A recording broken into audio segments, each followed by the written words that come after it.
تصاویر رسانه‌های خارج از کشور مملو از عکس‌ها، خاطرات و زندگی کسانی است که در شب 8 و 9 دی ماه کشته شدند. داخل ایران بسیاری معتقدند که اغلب آدم‌ها کسی رو میشناسن که حالا با یک فاصله یا دو فاصله که با یکی از کشتگان در ارتباط بوده. همچنان فضای داخل فضای ماتم، فضای شوک و فضای غیرقابل فهمیه. چه می‌شود که در یک لحظه درون حاکمیتی که میدونست تغییر یکباره سیاست اقتصادی و ایجاد شوک به طبقات پایین میتونه انفجار اجتماعی همراه داشته باشه، اما همچنان با اصرار این کار رو کرد و بعد هم حدوداً 3000 خورده فرد کشته شدن و بعد هم خیلی راحت اومد و گفت که این کار موساد بوده و رهبر حاکمیت جمهوری اسلامی هم در سخنرانیش حتی اشاره‌ای نکرد و گفتش که اقتصاد رو باید دولت درست کنه و بره.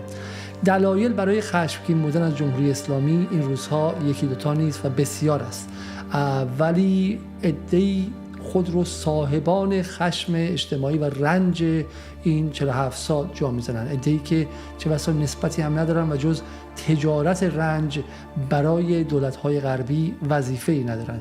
در چنین فضایی باید به پای صحبت کسانی نشست که به راستی محق هستند و به راستی در این نظام سیاسی در این 47 سال رنج کشیدن و ببینیم که آیا اونها هم مثل امثال مسیح علی نژاد و رضا پهلوی و شیرین عبادی و مهدی نصیری و مجتبی واحدی دنبال ویرانی ایرانند یا خیر. صدای یک از این افراد که پرستو فروهربود رو به صورت خیلی وسیع و رسا در چند روز گذشته از رسانه‌های جریان اصلی شنیدیم، اما یکی دیگه از این افراد که حداقل ما در جدال روایت رنج او رو با هم شنیدیم، رضا فانی یزدی است، کسی که بهترین سالهای زندگیش رو در زندانهای جمهوری اسلامی در دهه 60 گذروند.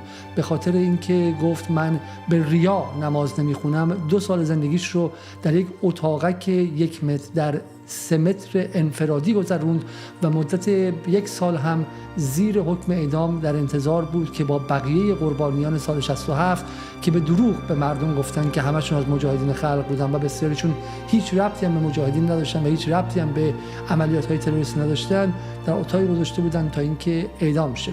اما آیا رضا فانی یزدی هم مثل این تاجران جنگ و تقاضا کردن بمب از ترامپ همون رو میخواد یا خیر؟ امشب با من همراه باشین تا پیام رضا فانی یزدی رو برای افرادی که به حق در ایران خشمگین هستن بشنویم.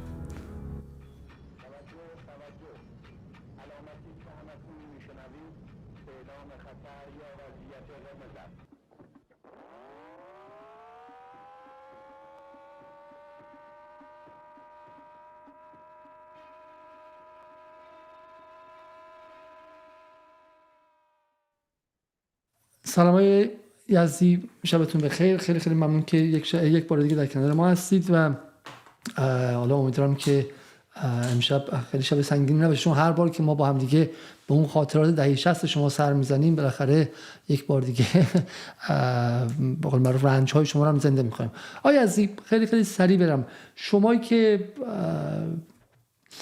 ما در این برنامه 4 ساعته پای حرفتون شنیدیم، شوهر خواهرتون که دوست صمیمیتون هم بود اعدام شد در دهه 60، خودتون در زندان عادل‌آباد مشهد بودید، خیلی از افرادی که میدونید که به راحتی میتونستن اعدام نشن با گفتن یک جمله پس و پیش رفتن و اعدام شدن و تمام سالهای 20 سالگیتون رو در زندان بودید، در حالی که برای انقلاب جنگیده بودید و یکی از به قول معروف سهامداران انقلاب بودید، اما در حالی که عده دیگه از کسایی که هیچ ربطی هم به انقلاب نداشتن و روز 23 بهمن تازه انقلابی شدن، الان صاحب هلدینگ های چند میلیارد دلاری هستن، توله هاشون در کشورهای غربی مشغول بخور بخواب و لفتولیس هستن و با یه دونه جای مهر ساختگی خودشون رو صاحب انقلاب دونستن، دوستان شما، رفقای شما و همراهان شما الان از استخونهاشون هم چیزی نمونده اگر شانس داشته باشن که اصلا بر سر قبرهاشون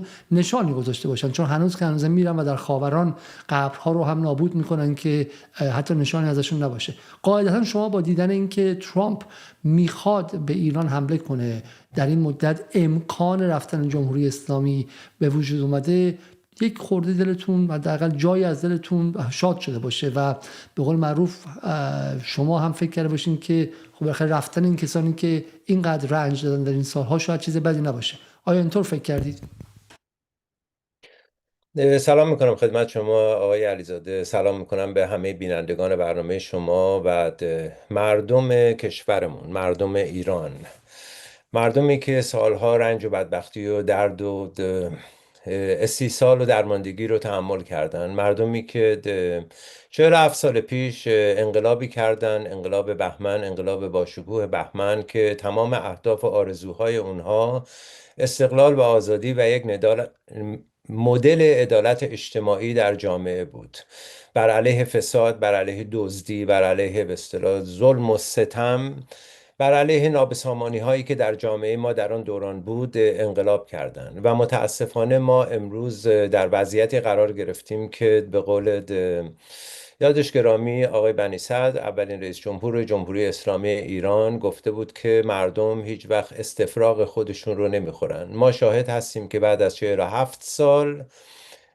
برخی از افراد در جامعه ایران در حقیقت اون کار رو دارن میکنن، استفراغ خودشون رو میخورن. یعنی شعار رضا شاه روحت شاد، شعار رضا به نفع رضا پهلوی میدن و به مشتی فاشیست رو آوردن تو خیابونها در کنار کماندوهای اسرائیلی و غیره، و مردم ایران رو در حقیقت به گروگان گرفتن و گوشت قربانی کردن در جلو نظام حکومت جمهوری اسلامی ایران، که متاسفانه بعد از 47 سال با این همه فساد و دزدی و چپاول و غارت مردم، جامعه رو به اونجایی رسون که بخشی از مردم ما بر علیهش دارن شورش میکنن و نظام هم دست به سرکوب اونا زده.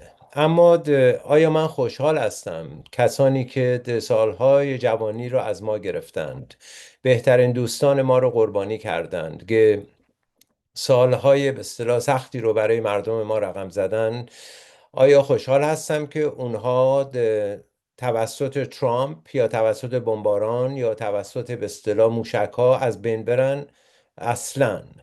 ما انقلاب نکردیم که سرزمینمون ویران بشه، ما انقلاب کردیم که سرزمینمون آباد بشه، انقلاب کردیم که بهداشت و درمان، مسکن، ایژوکیشن، تحصیلات رایگان برای مردم ما باشه. ما انقلاب کردیم که شهرهای ما آباد بشن، روستاهای ما آباد بشن، مردم ما سربلند باشن. ما انقلاب نکردیم که در حقیقت به اینجا برسیم و از اینجا بدتر بشیم. یعنی مهم این هستش که اونهایی که فکر میکنن که امروز شرایط بسیار بد هست و دست به دامن ترامپ و نتانیاهو شدن، اونها در حقیقت چشم انداز بهتری رو برای ما از گذشته نه تنها نشون نمیدن، از وضعیت کنونی نشون نمیدن، بلکه با توجه به تجربه ای که ما امروز داریم میتونیم بفهمیم که اون چه در لیبی اتفاق افتاد، اون چه در سوریه اتفاق افتاد، اون چه در عراق و افغانستان اتفاق افتاد،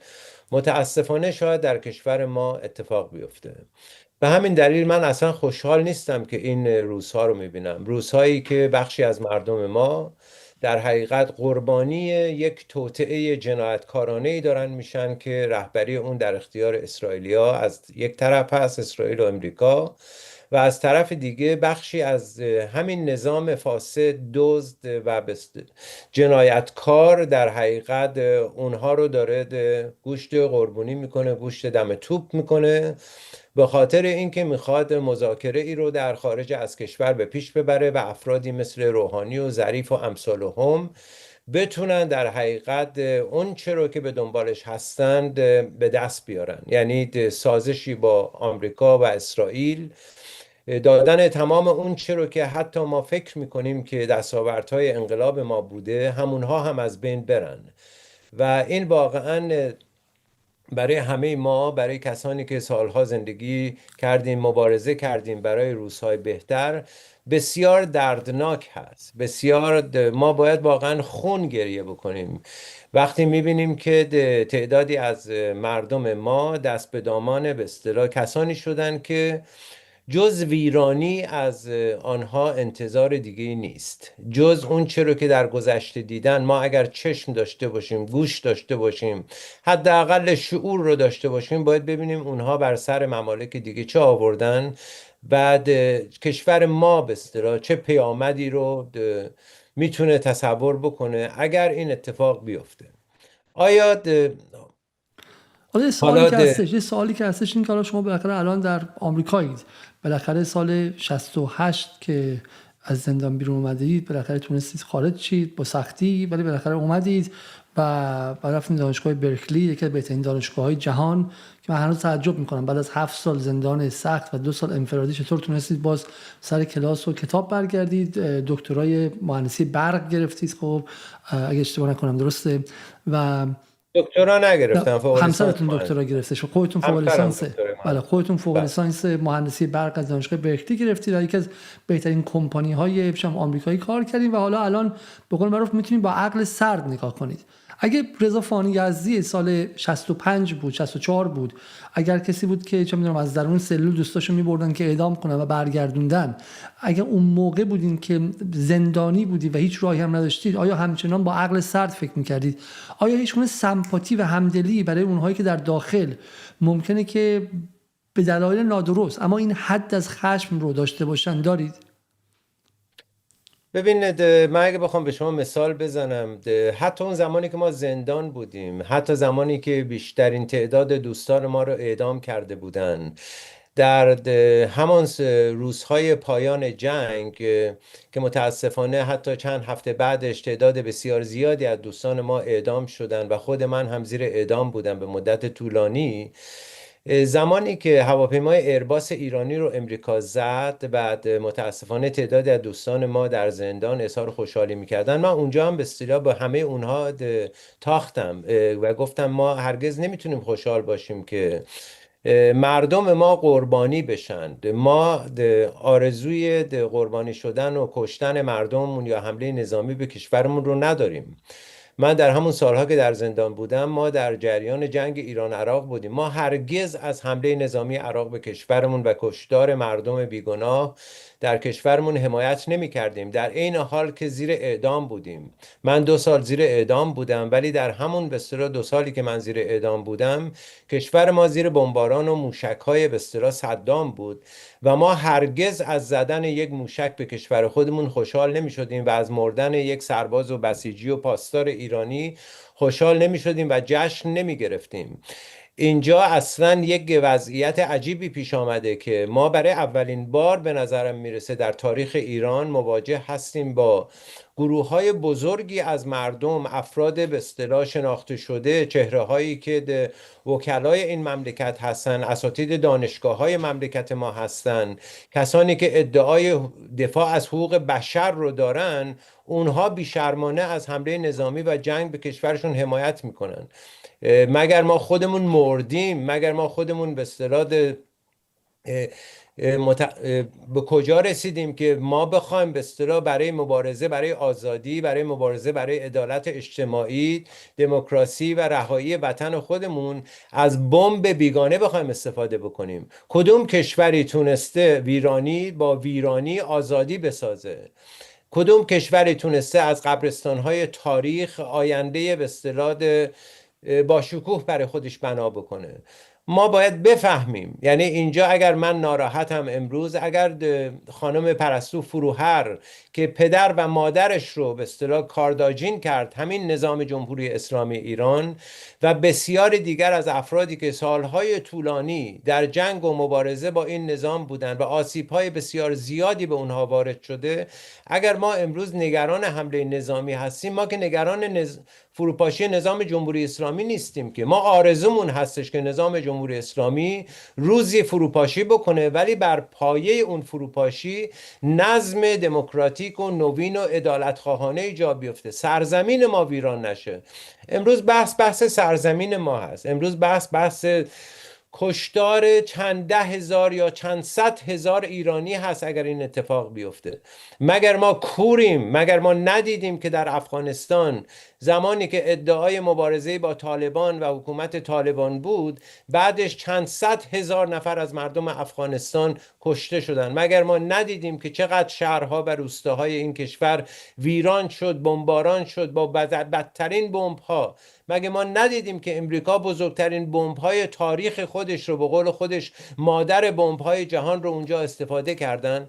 ندیدیم مگر که به اصطلاح مراسم عروسی، مراسم عزا، مدارس، بیمارستان‌ها، کودکستان‌ها در اون کشور بمباران شدن؟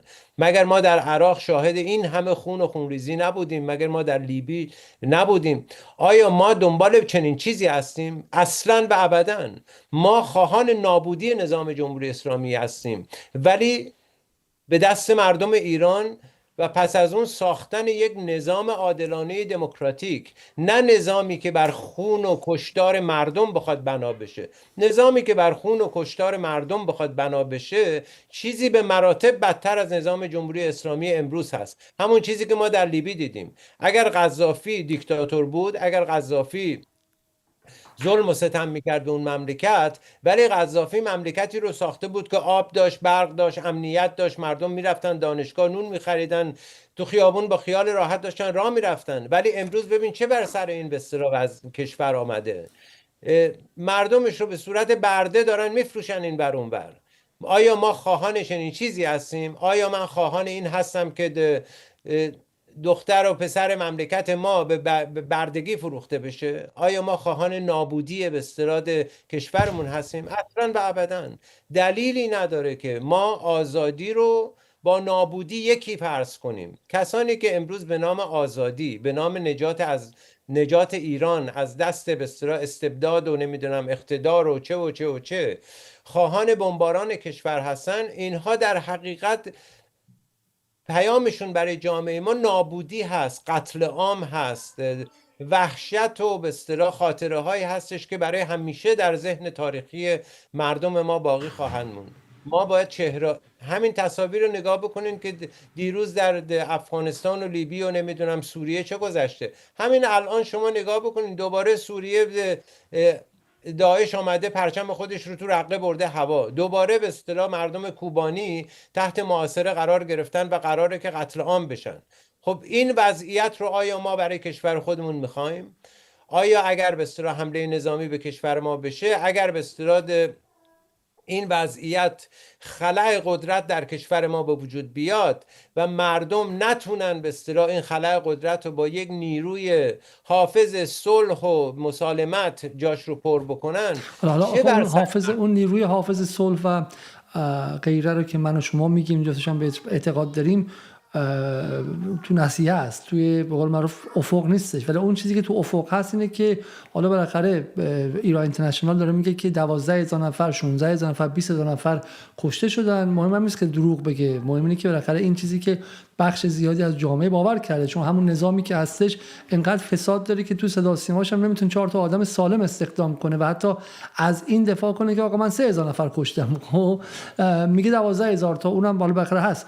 و این رو جامعه داره میبینه جلو چشماش جنازه‌های کهریزک، جلو چشماش گریه مادران، زجه مادرانه. و بعد شما میگی آقا لیبی، میگه یمن، میگه فلان، میگه اونا من نه، اونها انتزاعیه، در حالی که اون چیزی که جلوی من هستش این جنازه هاست. و اینی که آقا جمهوری اسلامی حتی به قول معروف عذرخواهی هم نمیکنه، میگه یکی دیگه اومده تو کشور کشته و رفته، موساد اومده شبانه کشته، برام خارج شده، خب برین خودتون بگیرینش. خب و همچنان هم اون صدا و سیما داره درباره ضرورت ادامه شوک درمانی حرف میزنه. آقای مدنی زاده میگه آقا ما این پروژه رو تا ته خواهیم برد. خب الان شما چی خواهی گفت به یه آدم معمولی، نه آدم سیاسی، نه کسی که زندانی سیاسی بوده، فکر سیاسی داره، صدها کتاب خونده، نه، یه آدم معمولی، الان جامعه ایرانی که دارن دیوونش میکنن و به اون لحظه جنون میرسونن و دوچار این هیستری جمعش میکنن، آدمی که خیلیشون حتی کتاب نخوندن، تاریخ رو از من و تو شناختن، سیاست رو از ایران اینترنشنال.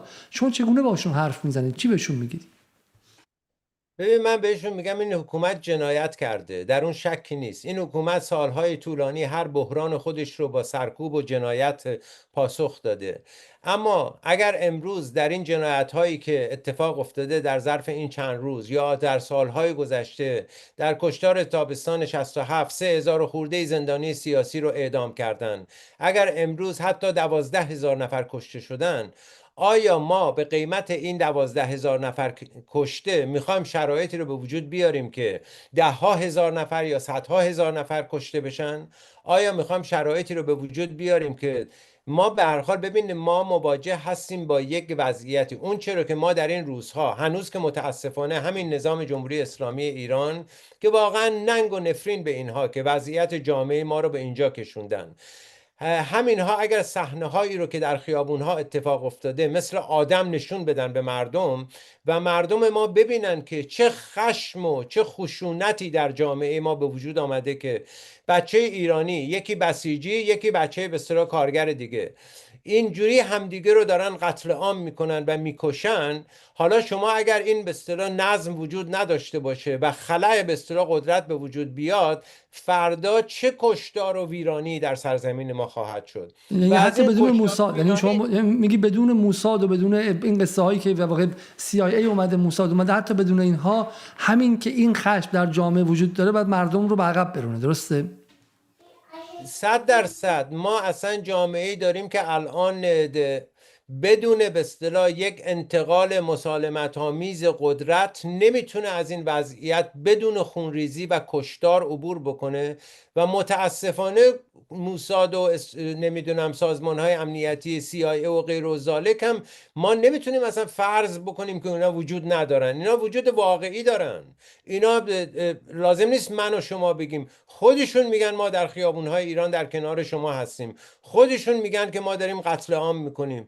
ما تجربه داریم که اینا چه کارهایی رو دارن که کردن در همین چند روزه. هم پامپئو گفته، هم آقای ترامپ گفته، هم آقای نتانیاهو گفته، هم بقیه به اصطلاح محافل اطلاعاتی امنیتی جهان گفتن که آقا اینا در حضور دارن و دارن این کارا رو میکنن، اینا مردم ما رو دارن تسلیح میکنن، بسیاری رو اسلحه میدن. از بدترین اشکال خشونت برای افزایش هرچه بیشتر جنایت در ایران اینا استقبال میکنن. اینها به دنبال این هستند که آقا هرچه جنایت بیشتر اتفاق بیفته، نارضایتی بیشتر خواهد شد، تنفر بیشتر خواهد شد، کشت و کشتار بیشتر خواهد شد و اون چرا که اونها دنبالش هستن فروپاشی نظام جمهوری اسلامی ایران و فروپاشی سرزمینی ما اتفاق خواهد افتاد. ولی ما دنبال چی هستیم؟ ما دنبال فروپاشی سرزمین خودمون که نیستیم، که ما به دنبال فروپاشی نظام جمهوری اسلامی هستیم برای یک نظام بهتر، یک نظام نظام بهتر عادلانه چجوری؟ برای آینده. وقتی که اون جوان ایرانی میگه آقا این من رفتم تو خیابون، من در این ابعاد خشونت کرده، دفعه بعد برم میخواد 2 برابر خشونت کنه، 5 برابر خشونت کنه، هیچ راهی برای من نمیذاره. خب هیچ راهی نمیذاره. من اگر بخوام اتحادیه بزنم جلوم یک جور میگیره، بخوام مسالمت آمیز باشم یک جور بگیره. این میگه که هیچ راهی نیستش. وقتی شما جامعه رو اینقدر ضعیف کردیم، جامعه برای قدرت گرفتن دنبال راههای غیر مشروع میره از یک دزد سرگردنه مثل ترامپ کمک میگیره. خب الان شما چه افقی میتونی مقابل جامعه‌ای که از یک سمت خشونت داخلی بالا سرشه، از سمت دیگه فقیر شده، از سمت دیگه حتی یک گفتار رهایی بخش رو به جلو هم مثل قبل از انقلاب نیست، هر چی هست گفتارهای فاشیستی عجیبه که میگه برگردیم به دوره آریایی، ما بهتر از همسایه‌مون آشغالن، افغانستانی ها و عرب ها، اینا موجودات حقیرن، فقط ما موجود برتری، مثل نازی های آلمان. یک گفتار فاشیستی خود برتربین نجات پرستانه بیمار که مو میزنه با نگاه نازی های آلمان و فاشیستای ایتالیا در اینجاست و همه چیز رو به نابودی و تباهی، یعنی میخواد نابود کنه. خب و از اون ورم حکومتی که محکم گرفته، حتی حاضر نیستش که یک دونه از فاسدین خودش رو کنار بزنه و رهبرش هم میاد میگه آقا همه کنار هم دیگه، حتی رئیس جمهورتون رو که مسئول این وضعیته کسی حق نداره نقد کنه و قالیباف مجلس رو تعطیل میکنه که همون دوتا مثلا آدمی که از جناح شریان اومده بودن تو برنامه ما گفتن که ما برگردیم ایران تو مجلس میخوام استیضاح کنیم وزرا رو، نتونن یه دونه نطق پر آتشین کنن، همین حمید رسایی و غیره.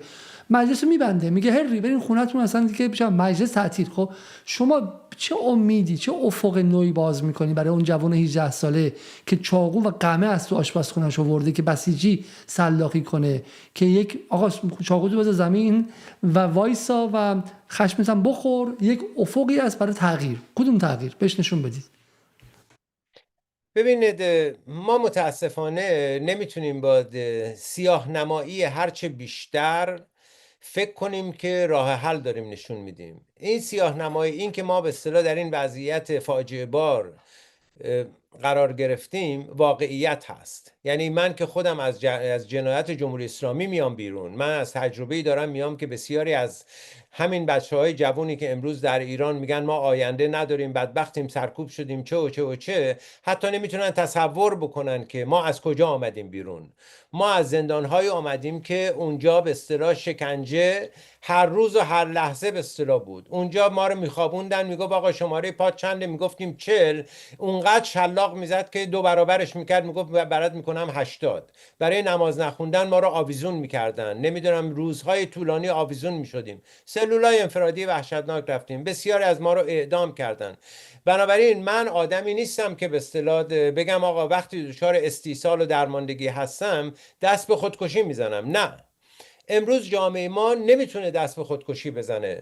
ما درسته در مقابل یک حکومتی قرار گرفتیم که از نظر فساد، از نظر بیلیاقتی، از نظر ایجاد وضعیت کنونی و مسئولیتش هم تمام به عهده خودش هست. یعنی تمام اون چرا که ما امروز در کشور میبینیم، همه این کشتارها، همه این بیلیاقتی ها، همه این دزدی ها، این گرانی، این وضعیت اسفبار زندگی و معیشت مردم در کشور، همش مسئولش نظام جمهوری اسلامی هست. حالا بخشای اولیگارشی به جای خودشون، بخشای دیگه هم که هیچ کاری نمیکنن اونها هم مسئولن.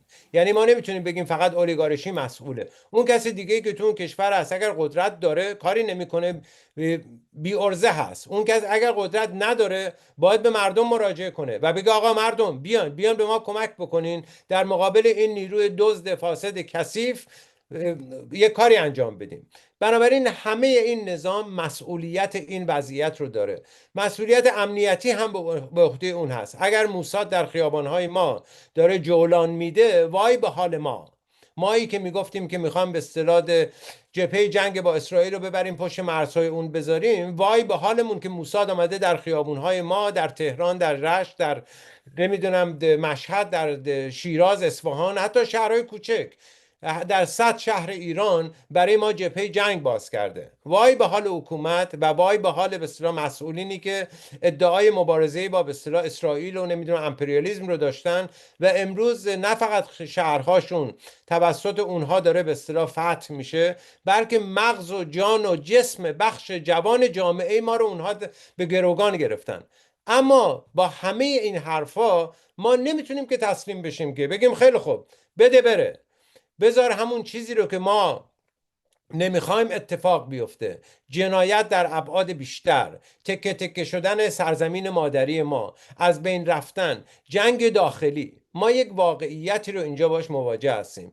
یک واقعیت اینه که یک نظام زورگوی ستمگر آدمکش در داخل کشوره، این ورم یک جریان فاشیستی آدمکش جنوسایدر مثل اسرائیل و نتانیاهو و بخش‌های به اصطلاح دیگری از کشورهای جهان مثل امریکا و اروپایی ها و حتی کشورهای در منطقه، اونها هم به دنبال به اصطلاح چشم طمع به کشور ما دارن و نه فقط چشم طمع به نظام جمهوری اسلامی ایران، اونها چشم طمع به ایران قدرتمند دارن. اونها میخوان ایران قدرتمند، ایرانی که در به اصطلاح تاریخ چند هزار ساله گذشته امروز اون چیزی که ازش باقی مونده همین چیزی هستش که روی زمین ایران در همین به اصطلاح چارچوب جغرافیایی ازش باقی مونده، این رو تکه تکه بکنن، کردستانش رو جدا کنن، نمیدونم خوزستانش رو جدا کنن، بلوچستانش رو جدا کنن، آذربایجانش اگه میتونن جدا بکنن و اون چیزی که برای ما میمونه همون به اصطلاح بخشی از مرکز هست که اونجا هم جنگ داخلی باشه و خون و خونریزی و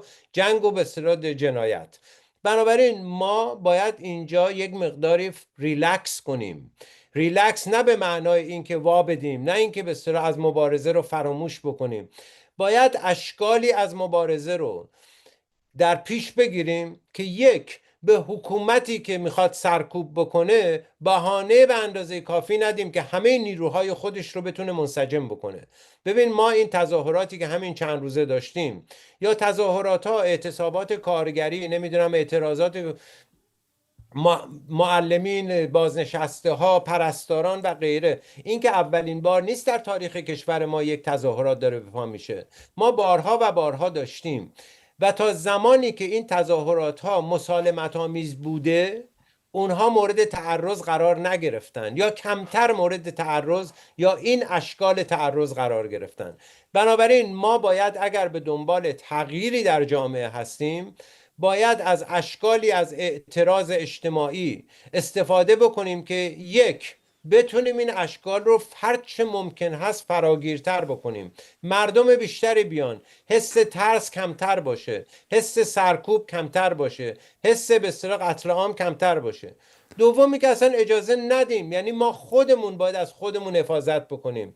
مردم ایرانی که در تظاهرات هستن خودشون باید از خودشون حفاظت بکنن که کسی اونجا اسلحه در نیاره، حالا یا نیروی داخلی نظام باشه به قول بعضیا که میخواد اغتشاش ایجاد بکنه و بعد سرکوب کنه، یا کماندو اسرائیلی.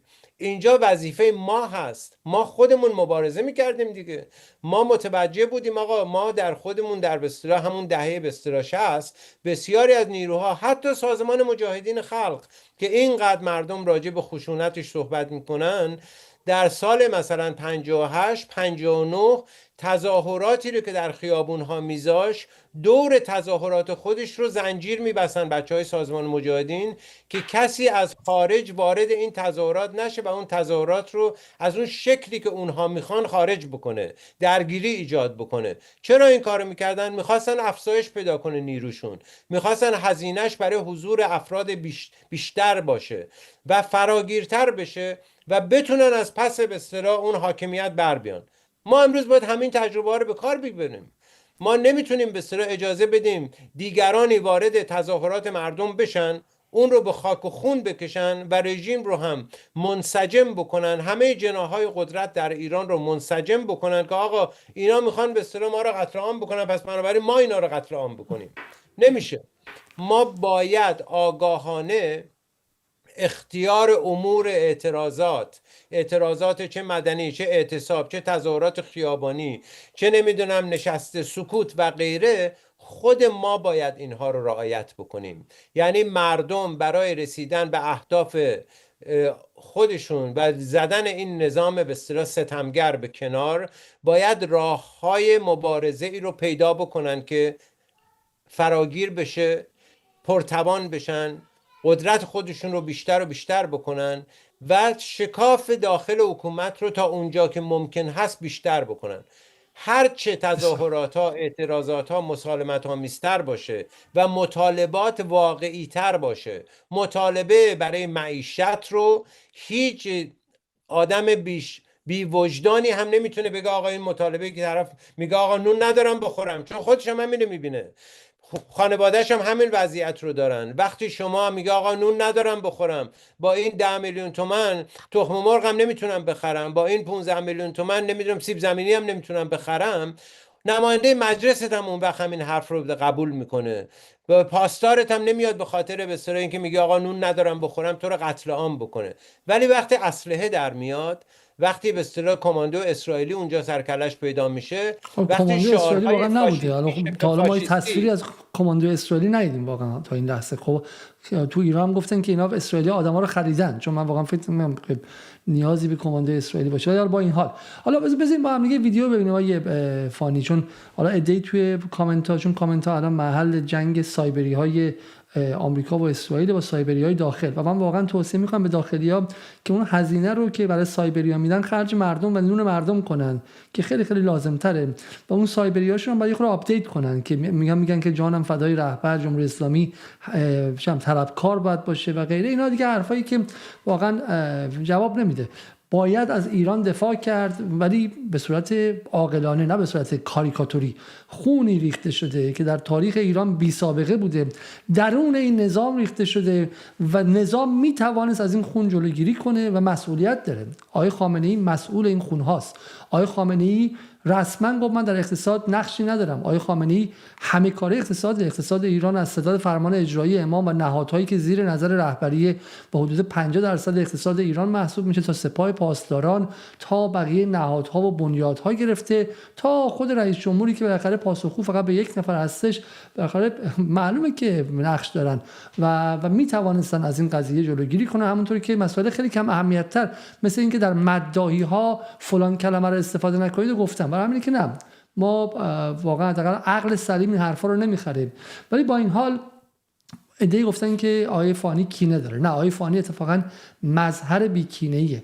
کسی که میگم هر کسی دیگری بود الان میگفتش که باید بمب ترامپ بیاد و اینجا رو نابود کنه. کینه رو میگن کی داره؟ کینه رو مفتخورهای جمهوری اسلامی دارن که لحظه‌ای که رانتشون قطع میشه میشن مهدی نصیری. با هم ببینید. کنسولگری امریکا در شهر کلگری کانادا خطاب با آقای ترامپ قرائت میکنم. آقای دونالد ترامپ، من یک ایرانیم، اما فقط یک شهروند معترض نیستم. من به عنوان کسی که بین سالهای 1367 تا 1373 نماینده علی خامنه‌ای در مهمترین روزنامه ایران بودم. این مهمه. همون موقعی که رضا فانی یزدی، گوش کن، سایبری ها گوش کنن، همون موقع رضا فانی یزدی زیر حکم اعدام بوده و منتظر بوده که هر لحظه در باز شه، مهدی نصیری رئیس مهمترین روزنامه ایران بوده. اینها هستن. شریفی زارچی، بسیجی سابق که مدال المپیادش رو به آقای خامنه‌ای تقدیم میکنه و توی حرم امام رضاست، اونه که الان ویدیوی بعدی از ترامپ تقاضای بمباران سریعتر میکنه. آقای مجتبی واحدی، پسر آخوند، رئیس سابق روزنامه، از آدم‌های درون نظام، اونه که تقاضای بمباران میکنه. اون یکی مصطفی دانشگر آخوند و در سفارت ایران در سوریه، اون یکی آخوند جواد اکبرین، اون یکی آخوند محمدی، خب چی بود اسمش، محمدی توی رادیو فردا بودش. خب اینا کسایی بودن که از دل جمهوری اسلامی اومدن. اینا راندخورهای جمهوری اسلامی بودن که الان دارن این کارو میکنن. اصلا کل این بحران از کجا به وجود اومد که پسر محسن رضایی، پسر فلاحیان، پسر محمود علوی، دو تا وزیر سابق اطلاعات ایران حاضر نشدن دلارا رو برگردونن ایران و این بحران ارزی به وجود اومد. کینه رو آقای فانی، پرستو فروهر، خانم رقیه دانشگری و اتفاقا نسل سابق زندان کشیده و سختی کشیده ایران نداره. اینها اتفاقا نشون دادن که بیعتشون با ایرانه. اونایی که بیعتشون با ولی فقیه بود و با جمهوری اسلامی بود تو زرد از آب در اومدن. شکماشون که گنده شد بیعت رو فراموش کردن، خب و دنبال راههای دیگه رفتن. تازه به دوران رسیده هایی که با تغییر محل زندگیشون از پایین به بالا تمام رفتارشون عوض شد و همین الان هم حاضر نیستن یک اینچ عقب برن. از جواد ظریف حجتیه مدرسه علوی درس خوندش گرفته تا اون سمت، تا اون قضیه و غیره. برای همینه که نه، کینه رو این ور نداره. به قول امیر خراسانی تو برنامه قبلی، اگر تو گزینش‌های 47 سال پیش سوال این بود که امام موسی کاظم روایتشون اینو گفته یا امام نقی گفته، به جای اینها میگفتی آقا تو آیا به ایران اعتقاد داری، به ایران علاقه داری، به کشورت علاقه داری، یا حاضری کشورتو بفروشی، این اتفاق نمیافتاد. خب اگر تو گزینش‌ها ذره‌ای صداقت افراد، انسانیت افراد، اینکه آقا تو با حاضری که پدرتو به خاطر پول بکشی یا نه، این چیزا، همسایه‌تو لو بدی یا نه، این خصایل اولیه ایرانی در نظر گرفته شده بود، الان این همه نفوذی از بالا تا پایین اطلاعات سپاه و اطلاعاتش تا خود سپاه پاسداران نبود که بزرگترین فرماندهان در عرض 3 ساعت همه به مسلخ برن. برای همین که نه، کینه مال اینجا نیستش. خب کینه مال کسایی که در عمق نظام رانتو گرفتن 5 دقیقه که رانت قطع شد مثل نصیری شدن. از درون این نظام با شما سخن میگم و به سازوکارهای آن اشراف دارم. آنچه میگویم تحلیل بیرونی یا گزارش رسانه‌ای نیست، برآمده از تجربه مستقیم من از سرکوب سازمان یافته و ماهیت جنایتکارانه جمهوری اسلامی است. آنچه امروز می‌بینید استثناء نیست، ذات این رژیم است. جمهوری اسلامی فقط دشمن مردم ایران نیست. این حکومت یک تهدید واقعی و فعال برای ثبات منطقه، امنیت جهانی و منافع مستقیم ایالات متحده است. این رژیم مرتکب جنایت علیه بشریت شده کشتار معترضان، اعدام‌های سیاسی، شکنجه، سرکوب زنان و اقلیت‌ها و تروریسم دولتی دهه‌ها مماشات شکست خورده است. دادن زمان به این رژیم آن را اصلاح نکرد، فقط اجازه داد بیشتر بکشد و خطرناکتر شود. آقای ترامپ، شما مطمئناً اشتباه دولت‌های پیشین امریکا را تکرار نخواهید کرد. سیاست‌های باراک اوباما و جو بایدن به تهران زمان داد و بهای آن با خون و بی‌ثباتی پرداخت شد. مردم ایران جنگ طلب نیستند، اما پایان حکومتی را می‌خواهند که جنگ را به زندگی روزمرهشان آورده است. یک اقدام قاطع علیه این رژیم نه تنها به نفع مردم ایران بلکه به نفع امنیت امریکا و ثبات جهان است. آقای دونالد ترامپ، اگر شما این اقدام را انجام دهید و به سقوط رژیم جمهوری اسلامی کمک کنید، تاریخ از شما به عنوان منجی ملت ایران یاد خواهد کرد. کسی که ایران و ایرانیان را از یکی از تاریک‌ترین و خشن‌ترین نظام‌های معاصر رهایی بخشید.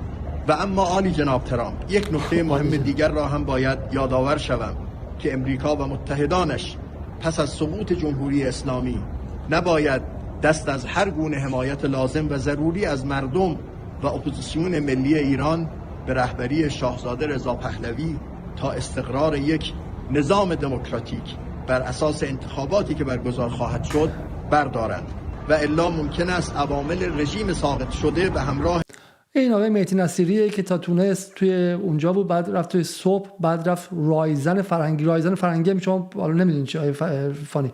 رایزن فرهنگی جایی که برای خوردن و خوابیدن و چاق شدنه، چون اصلا کار نمیکنن، در نداره. خب میرن تو اونجا، یه شغل تشریفاتیه، بهشون حقوق دلاری میدن و بعد از سال چند سال برمیگردن ایران.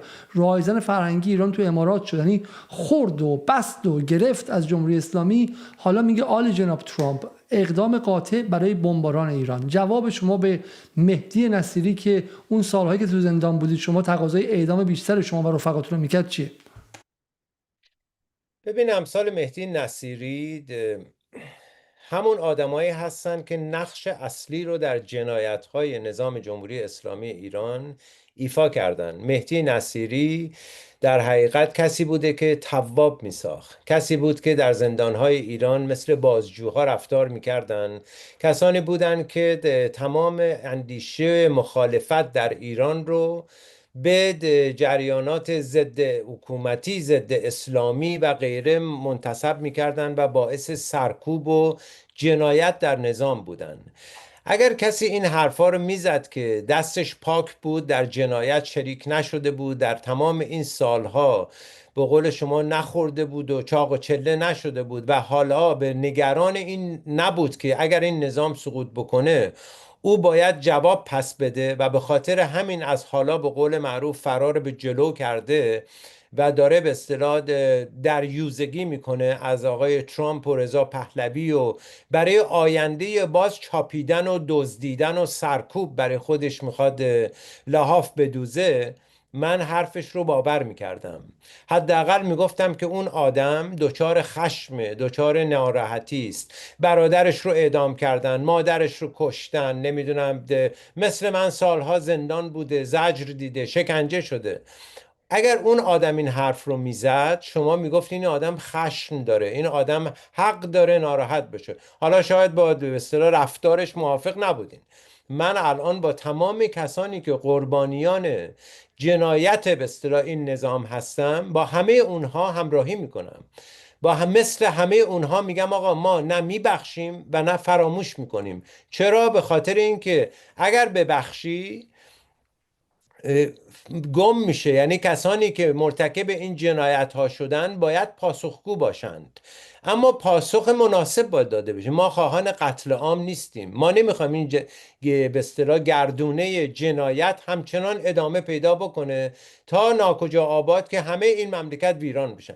نمیبخشیم چون نمیخوایم دوباره تکرار بشه.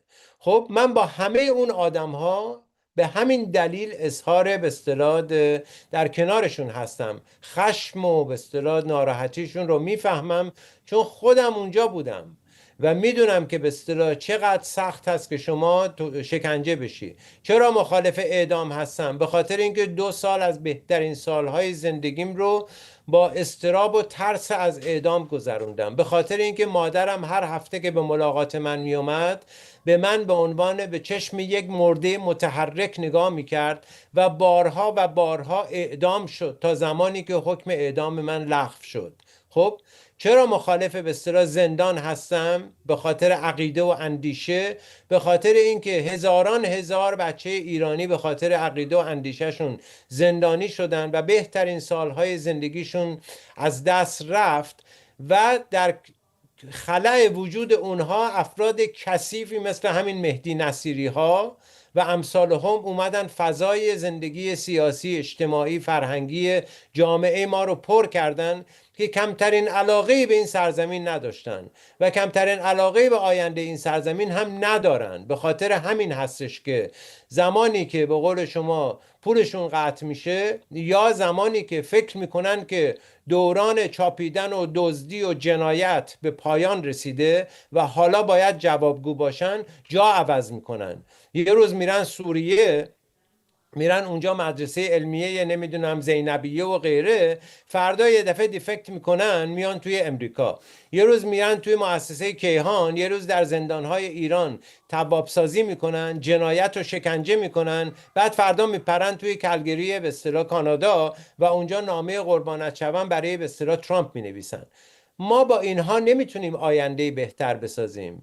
اینها در حقیقت پیام تنفری رو که در گذشته در ایران دادن و باعث این همه به اصطلاح خشونت و جنایت شدن، همین پیام تنفر رو امروز به شکل دیگه‌ای دارن تکرار میکنن.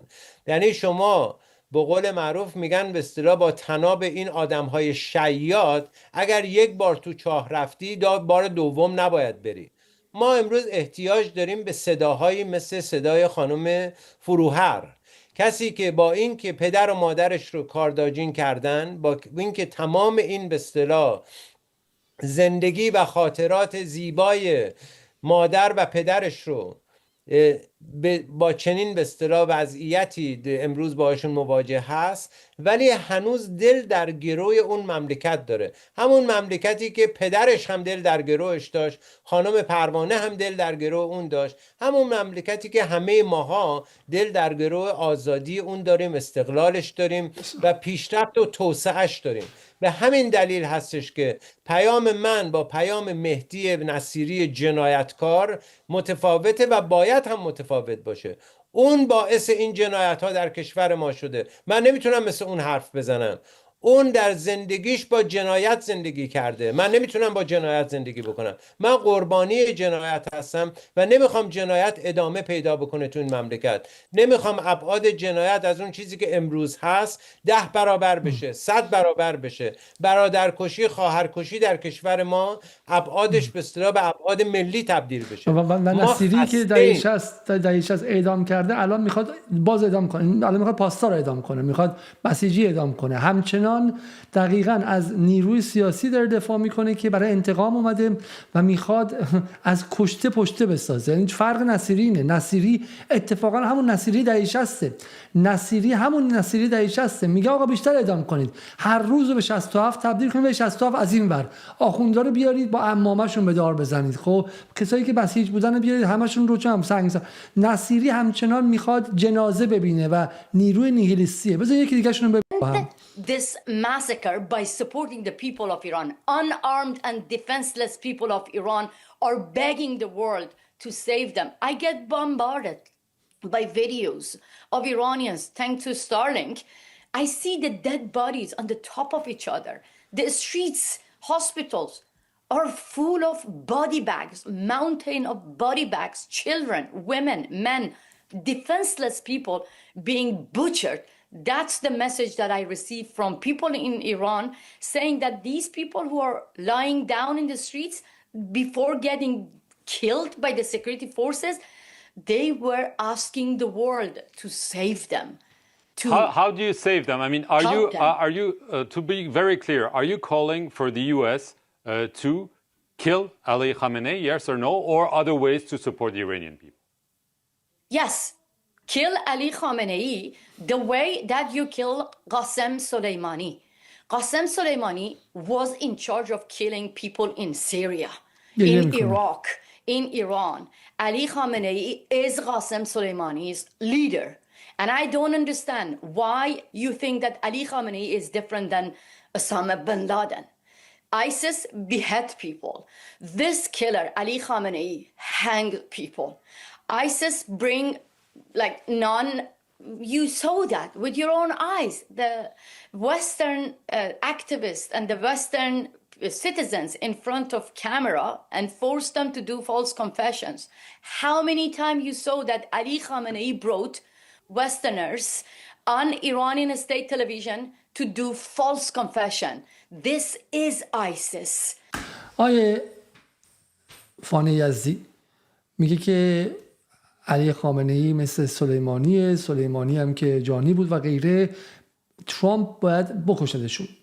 اینکه یک به اصطلاح خبرنگار ایرانی در تلویزیون آمریکایی به این سادگی میگه بعد رهبر ایرانی کشته شه رو از شما میخوام بدونم. شما الان اینقدر آقای خامنه‌ای رو نقد کردین، گفتین که در وضعیت فعلی هم مسئوله. خب شاید الان با قاعدتاً کنار مسیح علی نژاد هستید یا نه مقابلش؟ ببینید، اول از همه که کشتن رهبر یک کشور، من کلا مخالف اعدامم و مخالف ترور و به اصطلاح کشتار هستم. من موافقم که تمام کسانی که مسئولیت دارن، حتی اگر مسئولیت جنایتی بر عهده اونها هست، اونها باید محاکمه بشن و باید حق داشته باشن که راجع به اون چیزی که کردن ازشون سوال بشه و جواب داده بشه. And that's why I think the world did a great job by treating ISIS the way that ISIS deserved to be, the way that ISIS deserved. ببخشید ادامه بدین لطفا. خواهش میکنم. بنابراین این که افرادی مثل مسیح نژاد و یک جانیان دیگری شبیه اینها تحت این عنوان که علی خامنه‌ای جنایت کرده و باید به اصطلاح کشته بشه، این پیام‌های تنفرانگیز رو در به اصطلاح رسانه‌های غربی تکرار میکنن. یک این که باید به اون رسانه‌های غربی گفت توف روی شما که اجازه میدین که به اصطلاح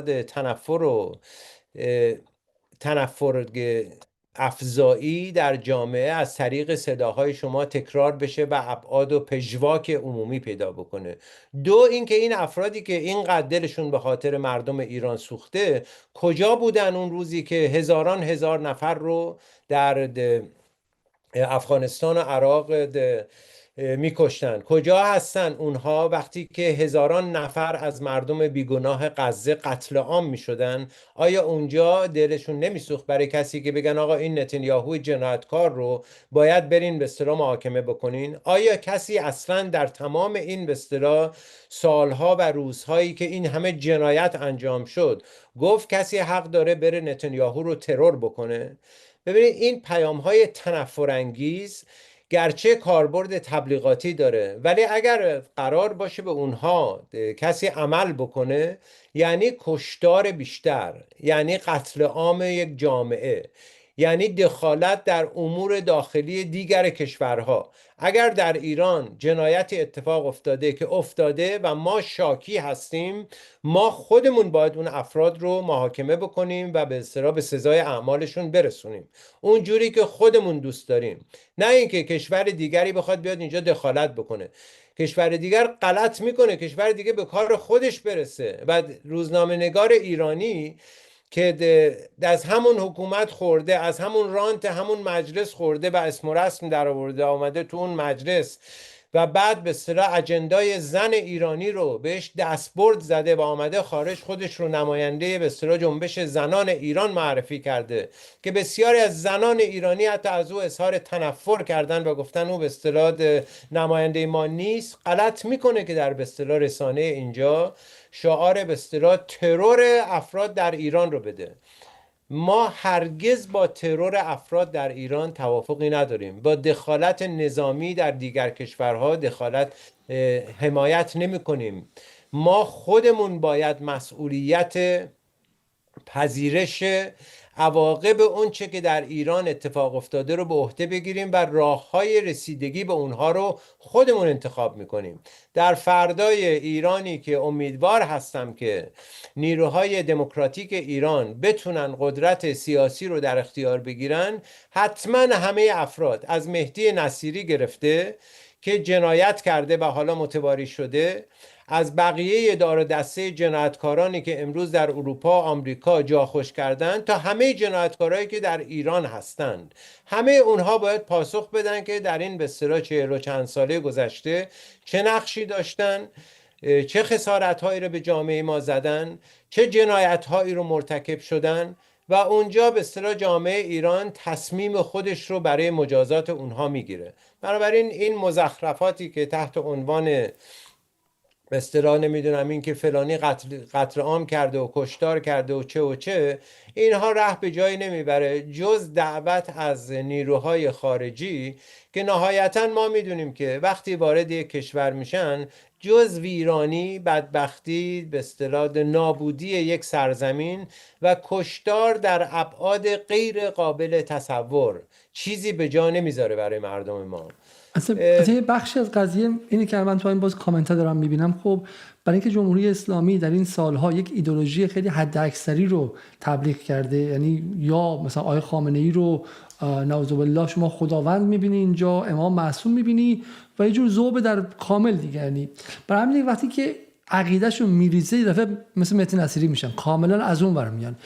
برای این پیچیدگی حرف امثال پرستو فروهر و رضا فانی یزدی متوجه نمیشه که میگه آقا من با آقای خامنه‌ای مخالفم، ولی نیروی خارجی غلط میکنه بیاد رهبر رسمی مردم ایران رو بزنه. این رهبر رو توی مکانیزم‌های داخلی من مردم ایران میتونم بردارم، کاری کنم که استعفا بده، حتی محاکمش کنم، در تاریخم نقدش کنم، انقلاب کنم علیهش. من مردم ایران، استقلال. چون آقای فانی هنوز به انقلاب معتقده، میگه استقلال، نمیگه ترامپ بیاد برای من رهبر تعیین کنه. ما نمیخوایم از اگه مثلا با مجلس خبرگان که میگیم دموکراسی توش نیست، دو طرف دولایه است، مستقیم نیست، رد شیم بریم مجلس سنای آمریکا برامون رهبر تعیین کنه. خیلی فاجعه است. شما یه سری میگن مجلس خبرگان که بالاخره باز با رأی مردم غیر مستقیم انتخاب میشن، این دموکراتیک نیست. و راستم میگه، یه سری پیرمردی که اغلبشون خوابن تو مجلس، خب بالای 90 سالشونه، چرا واسه نسلی که چه میدونم خیلیشون زیر 20 سال و 25 ساله الان بیاد رهبر تعیین کنه؟ ولی تو میگی اون کرواتی سنا که اصلا مست بچه باز رفیق اپسینه از واشنگتن رهبر تعیین کنه، خاک بر سرت. خب یعنی این، من اصلا به انقلاب و به ایران و اینام کار ندارم. اگر اهالی مشروطه بودن قرن 19 قبل از اون دوره قاجار هم بزرگانشون از میرزا تقی‌خان امیرکبیر، از تقی‌خان فراهانی، از عباس میرزا، از اون شهدای جنگ ایران و روس، همون شهدای ترکمنچای و گلستان قبلش، همشون میگفتن خاک بر سرت کنم که تو اینقدر پست و ذلیل شدی که از اجنبی خواستی که برای ایرانی رهبر تعیین کنه، از اجنبی خواستی که بیاد با کشتن رهبر فعلی رهبر تعیین کنه. این ذلت رو ما واقعا تا پایان قاجار نداشتیم. این جنس ذلت اصلا اسمش و سرقفلیش با پهلویه. پهلوی اول رو برای همین اجنبی آورد، پهلوی دوم رو اجنبی آورد، پهلوی سوم هم فکر میکنه که اجنبی میتونه بیاره، ولی کور خونده، غلط کرده و کور خونده. حالا این رو از این نظر جالب بوده چون این موضوع رو دارن سعی میکنن که عادی سازی کنن. باز یک دونه دیگه از این مزدورانی که حالا واقعا به اسرائیل نزدیکه، آرش عزیزی که براش تو دانشگاه کار ساختن و بهش به قول من ردای آکادمیک ساختن، اونم میاد همین میگه که من راست حسینیش دوست دارم ترامپ بیاد خامنه‌ای رو بکشه و دارن عادی سازی میکنن که مردم ایران میخواهند آقای خامنه‌ای توسط ترامپ کشته شه. من معتقدم که نه، مردم ایران ممکنه مثلا بخوان چه میدونم سر بچه‌شون ببرن و بچه‌شون بفروشن، بخششون از شیشه میزنن اگر چه میدونم رو مواد مخدر سنگین هستن اینها، خب ولی اونها تعیین کننده نیستن برای 90 میلیون نفر مردم. و این نکته خیلی نکته مهمیه که عادی سازی بی‌وطنی واقعا آغاز از دست دادن وطنه. همین اتفاقایی که توی مدت افتاد اگر شما محکم جلوش نایستید، اگر مرزهای اخلاقی و مرزهای ارزش‌های ملی رو ازش نگهداری نکنید، بعدش واقعا مرزهای کشور فرو میریزه. اگر جلو این تو دهنی به امثال مسیح النژاد و آرش عزیزی نزنید و این مرزبندی رو نکنید، بعدا مرز کردستان از بین خواهد رفت. من یه ویدیو دیگه میخوام نشون بدم و بعدش به قول معروف دیگه حرف پایانی شما رو بشنویم. نفر بعدی از حرفا میزنه این خانومه. چه کمکی میخواد بکنه، ولی کن اون چیزی که من بفهم. من نمیدونم چه کمکی میخواد بکنه، ولی کن اون چیزی که من و 6 نفر دیگه در نظر داشتیم و میخواهیم آن است که مانع از کشتار مردم بشه. و 2 نمونه رو هم من ذکر میکنم الان به عنوان نمونه و منحصر به این موارد نیست. یکی این که ارتباط صدا سیما رو قطع بکنه، دکل‌ها رو بزنن از طریق نویزهایی که میفرستند. همونطوری که رژیم ایران ارتباط مردم با همدیگه رو قطع کرده، باید ارتباط رژیم رو با سرکوبگران و با مردم قطع بکنن و جلوی پروپاگاندای رژیم رو بگیرن. مسئله دیگر این است که به صورت نقطه زن رهبر و سران سپاه رو از بین ببره. قبلا این اتفاقات در ایران زیاد افتاده. مثلا اسماعیل هنیه وقتی که در ایران بود کشته شد، اما کسی صدمه ندید، فقط یه اتاق زدن. حالا همون کار رو میتونن با رهبر و سران سپاه بکنن. در حقیقت جلوگیری از کشتار مردم مستلزم جنگ نیست، مستلزم کشتار بیشتر مردم نیست. ما میخواهیم برنده جایزه نوبل صلح معتقده که آمریکا باید بیاد به صورت نقطه زن رهبر و فرماندهان نیروی نظامی ایران رو نابود کنه که در غیاب نیروی نظامی بعد اسرائیل بتونه بیاد بقیه نقاط دفاعی ایران هم بزنه، مثل کاری که با سوریه بعد از اسد کرد. بعد یواش یواش نیروهای مثلا دیگه هم بیان و غیره. جواب شما به خانم شیرین عبادی که از نزدیکم دیدینش و میشناسنش تو آمریکا قاعدتاً، جواب شما به شیرین عبادی چی آیه یزدی؟ اول از همه من واقعا متاسفم که روزی از خانم شیرین عبادی دفاع میکردم و ایشون رو به اصطلاح زمانی که جایزه صلح نوبل رو گرفت اظهار خوشحالی کردم که یک وکیل ایرانی موفق شد جایزه صلح نوبل رو بگیره. به نظرم ایشون بیشتر از این که مدافع حقوق بشر باشن و مدافع صلح، در حقیقت مبلغ تروریسم شدن الان. یعنی خود ایشون با صراحت داره میگه که آقا شما همون کاری رو که در جنگ 12 روزه با رهبران سپاه کردید، یعنی به اسرائیل داره در حقیقت میگه، از نتانیاهو خواهش میکنه، اون کاری که به رهبران به اصطلاح ایران در جنگ 12 روزه کردید و با دانشمندان هسته‌ای کردید که اونها رو ترور کردید، همون کار رو ادامه بدید. همون کاری رو که به اصطلاح در حقیقت انجام شده، یعنی اونجا ترور انجام شده. این در حقیقت خانم شیرین عبادی مبلغ تروریسم شده و این میدیا و این رسانه هایی که این صدای تبلیغ ترور رو پخش میکنن، اینها در حقیقت مبلغ تروریسمن. من واقعا متاسفم که وکیل ایرانی که خودش رو مدافع حقوق بشر میدونه، خودش رو به اصطلاح جایزه صلح نوبل رو دریافت کرد. البته جایزه صلح نوبل به نظر من این روزها فقط به فاشیستا داده میشه. یعنی شما اگر نگاه کنید آخرین نمونهش که به خانم ماچادو دادن، خانم ماچادو در حقیقت مظهر به اصطلاح همین فاشیزمی هست که رضا پهلوی داره کارش رو تبلیغ میکنه. ایشون قبل از اینکه جایزه صلح نوبل رو بگیره از نتانیاهو و اسرائیل خواسته بود به کشورش حمله بکنن و اونها رو نجات بدن. همین چیزی که رضا پهلوی میگه. مطمئن باشین سال آینده احتمالاً جایزه صلح نوبل رو به رضا پهلوی و امثال رضا پهلوی میدن، به خاطر اینکه در حقیقت انگار که میگردن فاشیستا رو پیدا میکنن، کسانی که خواهان مداخله نظامی در امور کشور خودشون هستن به اینا جایزه میدن. در حقیقت این جایزه به اصطلاح مبلغین تروریسم، مبلغین جنگ و ویرانی شده متاسفانه. و این رفتاری که خانم شیرین عبادی و دیگران میکنن در حقیقت تبلیغ ترور هست، تبلیغ ویرانی هست، تبلیغ به اصطلاح کشتار هست.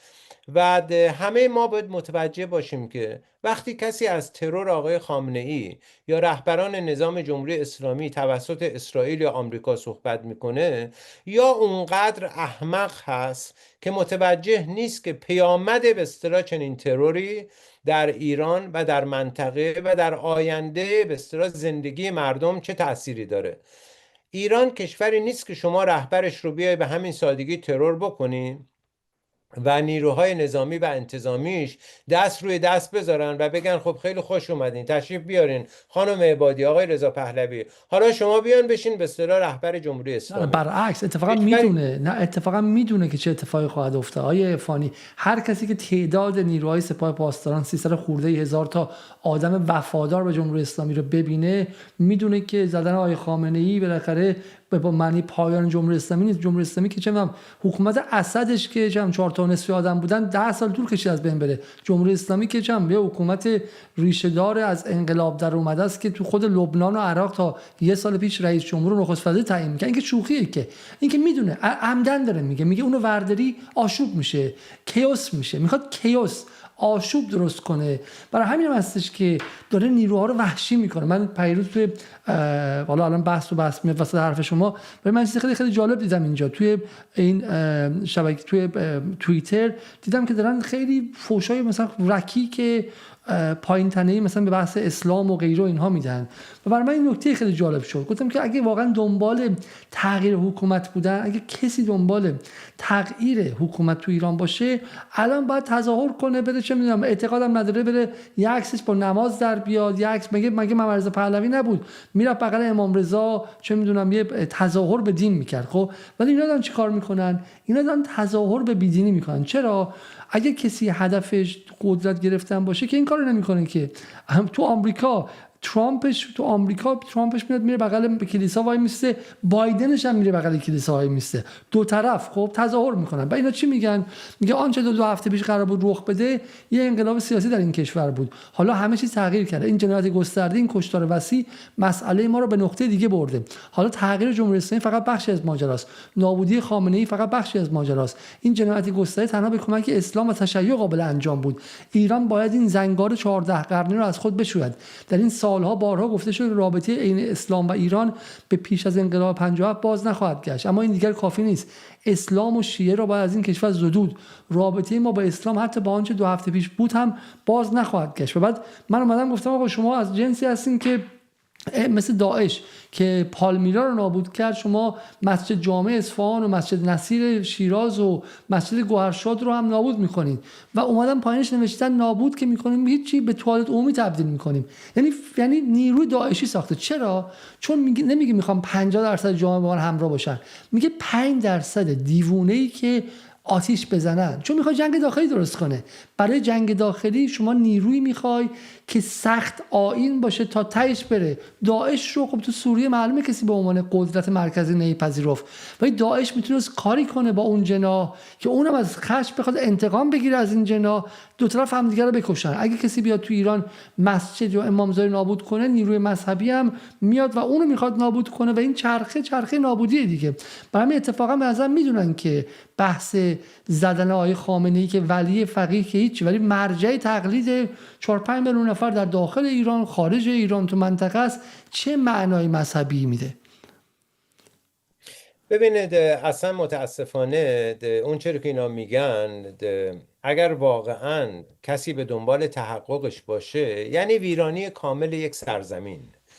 و به نظر میرسه که رضا پهلوی و دار دسته جنایتکارش و همین خانم شیرین عبادی هم که در حقیقت پادوی رضا پهلوی است در حال حاضر، یعنی ایشون دیگه یه شخصیت مستقل نیست، ایشون پادوی رضا پهلوی است، همه جا دنبال به اصطلاح ایشون میدوه و سعی میکنه که با چهره مثلا حقوق بشری و جایزه صلح نوبلش همون کثافتکاریایی رو که رضا پهلوی میکنه انجام بده، همون حرفایی رو که نصیری و امثال نصیری میزنن انجام بدن.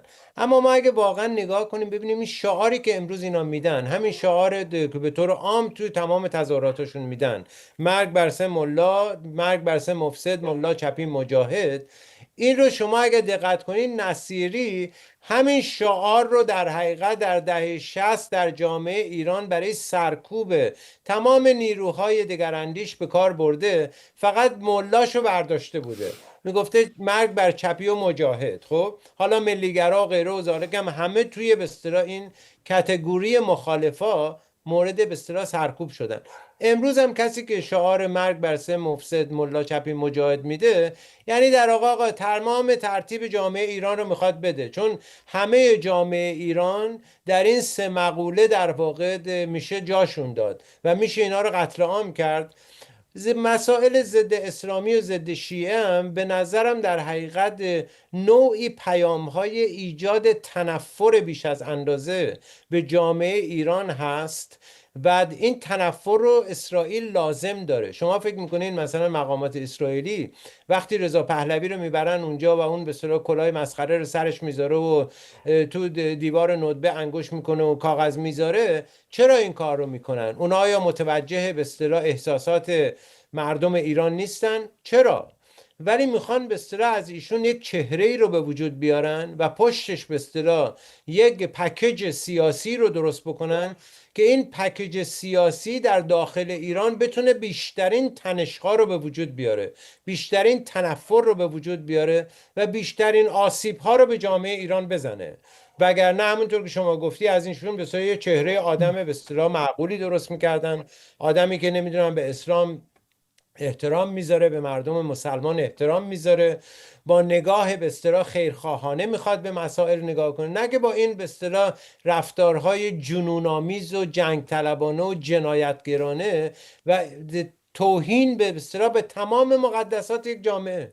یعنی شما یکی از نشانه‌های جرم و جنایت در وجود افراد این هستش که تا چه اندازه حاضر هستن به احساسات مردم توهین بکنن و این احساسات رو قلیان بدن و اونها رو وادار به واکنش‌هایی بکنن که اون واکنش‌ها غیر قابل پیش بینی است. شما آتش زدن مساجد، آتش زدن تکیه‌ها، شعار بر علیه به اصطلاح احساسات انسانی این شکنجه است. شما مثلا یک کسی که باور به اصطلاح به دین داره، مگر شما ببینید اسرائیلی‌ها تمام مردم دنیا رو در گروگان گرفتن که شما اگر یک کلمه نه بر علیه اسرائیل، نه بر علیه صهیونیسم، یک کلمه بر علیه به اصطلاح یهودیت حرف بزنین، آنتیسمیتیک هست و شما محاکمه میشین. در بسیار از کشورها شغلتون از دست میدین، پرونده جنایی براتون درست میکنن، زندانتون میکنن، مجبورتون میکنن به عذرخواهی.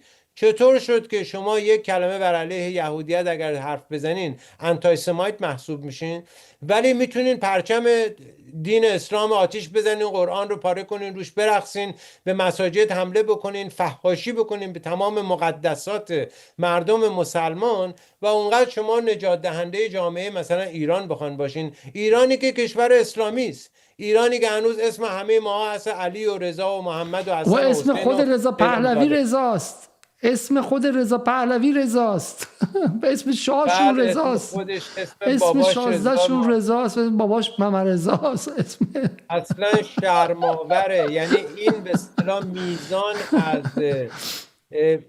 سازماندهی تنفر در جامعه سازماندهی تنفر، این خیلی جمله دقیقی بود. حالا من واقعا میخوام بحث رو تموم کنم، از شما میخوام یه سوالی کنم آقای عرفانی. یه دونه ویدیو خیلی کوتاه دیگه هم ما ببینیم بعد میتونم من دیگه قشنگ تموم کنم. The majority of my friends who has been able to connect from Iran are really waiting international action. Trump promised. این تازه از لپ لپ در اومد، سالها میگم تو بسیج دانشجویی دانشگاه خود شریف و غیره بودش. بعد اصلاح طلبا اومدن روش اسکی رفتن، ولی اصلاح طلبا نتونستن اون نرخ لازم رو بدن و به قول معروف اون اصل کاری اومد از اون ور بردش و سلطنت طلب شد. خب هی نخبه کردن اینها. یه نخبهش این بود، یه نخبه دیگهش کجاست؟ یه نخبه دیگهش آقای مدنی زاده است که داره اینجا رو مثل شیلی اداره میکنه و داره پینوشه میکنه. خب نخبه هاشون اینها هستن، نخبه های یکیشون سفره ها رو از بین برد، حالا تا اون گند اون نخبه دومی هم کی در بیاد که میره تو بیت هم سخنرانی میکنه و واسش دست میزنن و بهبه و چهچه میکنن. خب و من یادم اتفاقا این نخبه و اون نخبه به هم دیگه پاس میدادن و این اومده بود میگوش که چه میدونم این کسایی که به مدنی زاده حمله میکنن کم سواد و بی سواد هستن. حالا من میتونم پیدا کنم چیزش رو که من پیدا کردم اتفاقا اینو. خب اینهاش همین شریفی زارچی بودش. میگم یاسر جبرائیلی گفته گروهی از دانشجویان شیلی در دهه 70 و 80 در دانشگاه شیکاگو اقتصاد خوندن و به شیلی برگشتن و اقتصاد شیلی رو قربانی کردن. اقتصاد شیلی رفته بالا. آقای شریفی زارچی که از شیلی شدن اقتصاد دفاع میکرد و همدست صادق الحسینی بود، حالا سلطنت طلب شده. باشد که صادق الحسینی و بقیه و خود مدنی زاده یه موقعی به اون سمت بچرخه و جمهوری اسلامی خواهد دید. جمهوری اسلامی خواهد دید اونایی که بی‌عدالتی رو تجویز میکنن اگه امروز هم به پهلوی نپیوندن فردا میپیوندن، نپیوندن مهم نیست، فضا رو برای پهلوی سازی دارن مهیا میکنن. ما از کسایی که با شوک درمانی این فاجعه رو به وجود آوردن و 3000 خورده ای رو به کشتن دادن که 2400 تاشو نظام شهید اعلام کرده. بچه 18 ساله، بچه 19 ساله رو نخواهیم گذشت ازشون. خب اینها و بعد مردم جالبه که مردم حتی اسم اینها رو نمیدونه. آقای فانی، مردم ایران باور نکردنی که بچه بسیجی بیگناهی که چه میدونم خودش مال این مناطق خیلی فقیره، اون رفتن کشتن، اون رفتن سلاخی کردن. خب و فردا روزی میدونم از چی میترسم؟ از این میترسم های فانی که فردا روزی هم که واقعا حکومت به این ور اون ور شه، باز کیا میان سر قدرت؟ بیا امروز BBC که وظیفش تحمیق مردمه، وظیفش ابله کردن مردم و موفق شده، از بابک زنجانی نقل قول آورده. بابک زنجانی قطع اینترنت در ایران رو حاصل تفکرات اشتباه و پاک کردن صورت مسئله خوند. بابک زنجانی که با دزدیایی که از ایران کرده خودش باعث این قتل عامه. این قتل عام یک سویه اقتصاد سیاسی داره. خب سویه امنیتی آخرین لحظهشه که یه نفر دستور داره که شلیک کن، تیر جنگی بزن. سویه قبلش این بوده که مردم رو گرسنه کردن به اونجا آوردن. اینا همشون هم همدستن و بابک زنجانی رو BBC داره تطهیر میکنه، داره سفیدشویی میکنه. بریم سراغ این آقای شریفی زارچی. Okay, I will go after the government, and for his promise there were many other additional people going into the streets. People are really awaiting some sort of action, some sort of penalty, because I made an example. So whenever a murderer inside your home with a gun and already have killed several of your family members, you go for peaceful dialogue with the murderer and convince him, please change your method, or you will call other people to help you. میگه که یکی تو خونه‌تون یه جنایتکاری وارد خونه‌تون شه با تفنگ فک و فامیلتون بکشه، آیا شما آروم و صلح طلب اون باش حرف میزنی یا اینکه دنبالش میری؟ And this is the situation in Iran. People of Iran are on the darkest time, awaiting international support. منتظر حمایت بین‌المللی. حالا اینجا رو گوش کن. Not by statements, not only by condemning, not only by not allowing Iranian minister, Iranian ambassadors to their countries. نه فقط این حمایتی که میگم، نه با بیانیه دادن، با ممنوعیت ورود همین عراقچی به داووس و به کشورشون، نه. But also to force on one of the most brutal regimes. نه بلکه با زور. In the history of that region. زور. بمباران میخواد. شریفی زارچی هم بمباران میخواد. آیه فانی، به پایان برنامه رسیدیم و من سوالی که از شما دارم اینه که چگونه میتونید در فضای فاشیستی که به وجود اومده و دهن همه بسته شده توسط پیام هایی که میدن، حملات سایبری که این سایبریای اسرائیلی و چه میدونم سلطنت طلبا میکنن و غیره، و به همه فوش خارمادر رو تجاوز میدن و کار سختی پرستو فروهر بودن، کار سختی رضافانی یزدی بودن، ولی اگر امثال شما نیاین بیرون و بگید آقا ما رنج کشیدیم ولی این رنجمون قرار نیست که ابزار چرخه خشونت، آدمکشی بیشتر و قتل عام بیشتر شه و ما نمیخوایم، ترامپ غلط کرده که بخواد به ایران دست بزنه، چه پیامی دارین برای دوستانتون که خیلی از اونها هم با شما تو زندان بودن یا تو این سالها سختی کشیدن، تبعید دیدن، اطرافیانشون کشته شدن، اعدام شدن، بعدشون بخواین که به بیرون بیان، صداهاشون رو بلند کنن، چون بدون اون صداها، با این تک صدای پرستو فورها و تک صدای شما و تک صدای چند نفر دیگه، این دیوار بلند ترس و قلدری این نیروهای فاشیستی و وابسته به آمریکا و اسرائیل شکسته نمیشه. چه پیامی حالا برای دوستان و همفکرانتون دارید؟ ببین، قبل از اینکه اصلا پیامی بخوایم بدیم، ما اگر متوجه نشیم که مدیریت این آشوب و جنایت و فروپاشی در حقیقت از کجا هست، اون وقت سوراخ‌ده‌ها رو گم کردیم. به نظر من مدیریت این فروپاشی در داخل و خارج از کشور در یک به اصطلاح جا به هم میرسن و اون همون کسانی هستن که این وضعیت رو در داخل ایران به وجود آوردن. همین دزدی ها، همین به اصطلاح فساد، همین وضعیت زندگی بسیار سخت برای مردم ایران و آماده کردن اونها برای آمدن به خیابون ها و همین درگیری ها و کشتارهایی که پیش میاد و هرچه بیشتر جامعه رو در حقیقت خشن کردن و قابلیت های خشونت رو در جامعه ما بیشتر کردن. این رو ما باید اول متوجه باشیم که این اصل قضیه در حقیقت یک حرکتی است از داخل و بخشی از بدنشون هم که با خارج میان، یعنی شما آقای زارچی رو که نشون میدین، شریفی زارچی یا امثال هم، اینا در حقیقت ادامه همون بدنه داخلی هستن که موجبات این وضعیت رو در داخل ایران به وجود آوردن و نهایتا هم میخوان یه کودتای شبیه پینوشه در ایران انجام بدن و همه چی رو جمع بکنن و همین بساط رو ادامه بدن. حالا رضا پهلوی به نظرم کمترین شانس رو داره در این زمینه، اما نیروهایی هستن در داخل کشور که اتفاقا به دنبال همین هستن که این نظم رو بدون کمترین مزاحمتی بتونن ادامه بدن و این وضعیت زندگی مردم همین هست و بعداً هم هر اعتراضی که شد بسیار خشنتر سرکوب خواهند کرد و دیگه کسی هم مدعی به اصطلاح در خارج از کشور نیستش که بخواد دخالت بشر دوستانه بکنه، چون اونجا دیگه همه یک کاسه شدن. این بحث دخالت بشر دوستانه و این که به اصطلاح این ماجراها هم خب ما شاهد بودیم که بسیاری در دوران به اصطلاح حملات به لیبی هم همین مزخرفات رو گفتن، بزرگنمایی کردن، خشونت ها رو ابعادش رو بیشتر از اون چیزی که بود نشون دادن که امروز ما در داخل ایران هم شاهد همون هستیم. نه اینکه خشونت انجام نشده، نه اینکه جنایت انجام نشده، ولی ما میبینیم که به اصطلاح از عدد نمیدونم 2000 نفر و 3000 نفر و 5000 نفر میره تا 50000 نفر و تا 300,000 نفر مجروح و نمیدونم استفاده از بمب‌های شیمیایی و چه.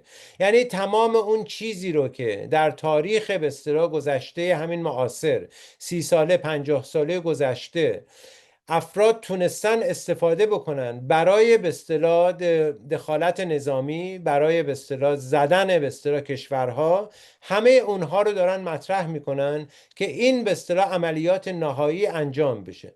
همین عملیات نهایی که نتیجهش همون اتفاقی است که در لیبی و نمیدونم سوریه و لیبی و غیره افتاد. اما پیام من به اصطلاح به دوستان و رفقای خودم، مردم کشورم، کسانی که رنج و درد و بدبختی رو چشیدن و نمیخوان که این ابعادش به اصطلاح عمومی بشه. ببین، ما اگر از مرگ و اعدام، از خشونت متنفر هستیم، اگر از کشته شدن 3000 یا 5000 نفر یا 12000 نفر قلبمون به درد آمده، نمیخوام که این تعداد به 120,000 نفر، به 1,000,000 نفر افزایش پیدا بکنه. ما اگر از وضعیت بد اقتصادی و اجتماعی در داخل کشور خودمون ناراحت هستیم، نمیخوام که این ابعادش به اصطلاح عمومی بشه و فردا مادر و خواهر و برادر ما نونوایی که میخواد بره نون بخره نگران باشیم که آیا سر راهش بمبی منفجر میشه یا نه، آیا تو خونش مورد اصابت گلوله های کسانی قرار میگیره که میان در خونش رو میشکنن و میخوان بچهش رو به اصطلاح ببرن تحت عنوان این که یا بسیجی هست یا پاسدار هست یا مخالف به اصطلاح نظام موجود هست یا مخالف جنگ هست. خب بنابراین ما باید توجه بکنیم که نمیخوایم از توی چاله در بیفتیم توی چاه. همه کسانی که امروز به من و شما و امثال ما میگن 57 و میگن چرا شما متوجه نشدین که بعد از حکومت مثلا شاه اگه سقوط بکنه چه وضعیتی پیش میاد و ما رو سرزنش میکنن، من امروز به همه اونها میگم ما حداقل تجربه اون رو نداشتیم، ولی شما که تجربه لیبی رو دارین، شما که تجربه سوریه رو دارین، شما که تجربه عراق رو دارین، میدونید که دخالت نظامی اگر انجام بشه، این دخالت نظامی در ابعاد چند صد هزار نفری از شما قربانی خواهد گرفت و این قربانی همون خود شما هستین. شما که امروز در خونت نشستی حس امنیت داری، فردا اون بمب تو سر خود شما خواهد خورد. فردا تو خیابونها بمب هایی که منفجر میشه خواهر و برادر و دختر و پسر شما رو منفجر میکنه. همونطور که در جنگ 12 روزه بمب هایی که منفجر شد فقط به اصطلاح رهبران سپاه و نمیدونم دانشمند هسته‌ای رو نکش، 1000 نفر دیگه هم از بین رفتن. بنابراین ما اگر به آزادی، اگر به استقلال، اگر به عدالت اجتماعی، اگر به زندگی بهتر فکر میکنیم، باید راههایی رو در پیش بگیریم که به اونجا برسه. با شعار مرگ بر سه مفسد، با کمک نتانیاهو، به کمک بمب ترامپ، ما به امنیت و آسایش و آرامش دست پیدا نخواهیم کرد. بسیار ممنون از شما و حالا امیدوارم که صداهای خیلی خیلی بیشتری بلند شن، کسانی که میگم خودشون زندان کشیدن، کسایی که تو این سالها به قول معروف رنجشون بر همه آشکاره و از این فضای سنگین و به قول معروف فاشیستی نترسن و شجاعت در همین، یعنی که بیان صدا رو بلند کنن و بگن آقا ما به قول معروف ما ملتی هستیم که توان انقلاب داریم، انقلاب مشروطه داشتیم، انقلاب 57 داشتیم، زمانی که لازم باشه که به قول معروف حکومت عوض کنیم خودمون بلدیم عوض کنیم و خود این از خارج کمک خواستن یک جوری تضعیف، ضعیف کردن، تحقیر و از بین بردن عاملیت ملی کشورها و آغاز ویرانی است. ویرانی همین الان شروع شده، اینکه ملتی احساس کنه من دستم توانا نیست، من باید برم از اجنبی کمک بگیرم، اون بمب بندازه، خودش آغاز یک نابودی ملیه. کسی که نتونه به قول معروف حکومت خودش رو با دست خودش درش تغییر به وجود بیاره، حتما واکسنش هم نمیتونه خودش به وجود بیاره، ابزارش هم خودش نمیتونه بسازه، حتما بعداً بعد کشورش هم قرض بده به شل که بیاد نفتش رو در بیاره، بعد بده موبیل که نفتش رو پالایش کنه، بده اون یکی بفروشه و مستعمره میشه. کشوری که نمیتونه حکومتش رو عوض کنه بعد مستعمره شه مثل همه این کشورها. و حالا من یکی از این کامنت ها دیدم که نوشته عدو شود سبب خیر اگر خدا خواهد. اینها شارلاتان هایی هستند که دروغ میگن، چون عدو شود سبب خیر رو بزنید توی اینترنت، تصاویر هوایی حلب ببینید که خیر کجاست، بزنید تصاویر بنغازی بعد از بمباران ناتو ببینید که خیر کجاست. خب عدو هرگز سبب خیر نمیشه، عدو شما رو چنان نابود خواهد کرد که بعد برمیگردیم به دوره پیش از صفویه، برمیگردیم به دوره‌ای که هیچ زیرساختی نیستش.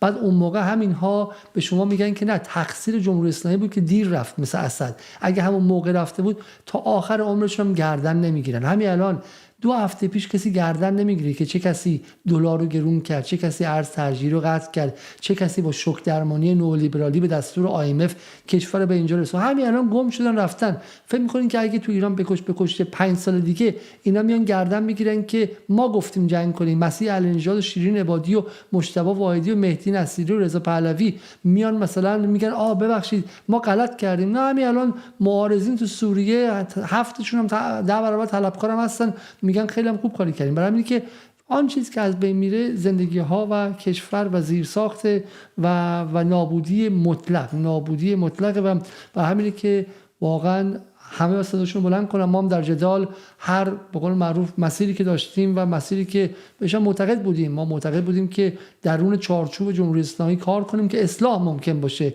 یه قانون تو مجلس رو عوض کنیم، اجازه بدیم که یه حق کوچیک برای کارگران بیاد. ولی الان احساس میکنم که سرعت اصلاحاتی که ما داشتیم با اون جنس سیاست ورزی انجام میدادیم خیلی کمتر از سرعت انهدام درونی جامعه بود. خب برای همینه که الان صدامون عوض شده، نه خطمون عوض شده، نه فکرمون عوض شده، ولی فکر میکنیم که اونقدر که ما خودمون رو فشرده کردیم که بتونیم 2 تا تغییر بیاریم، یه دونه اعتصاب رو توی پارس جنوبی بتونیم بهش کمک کنیم و آخرام هیچ کدوم از آقایون حتی بهش یک خط ننوشت و توجه نکرد. این سرعت اصلاح ما خیلی خیلی کمتر بود از اون چیزی که جامعه میخواد. برای همینه که داریم فریاد میزنیم، برای همینه که دعوت میکنیم از همه کسایی که با هر اختلاف و به قول معروف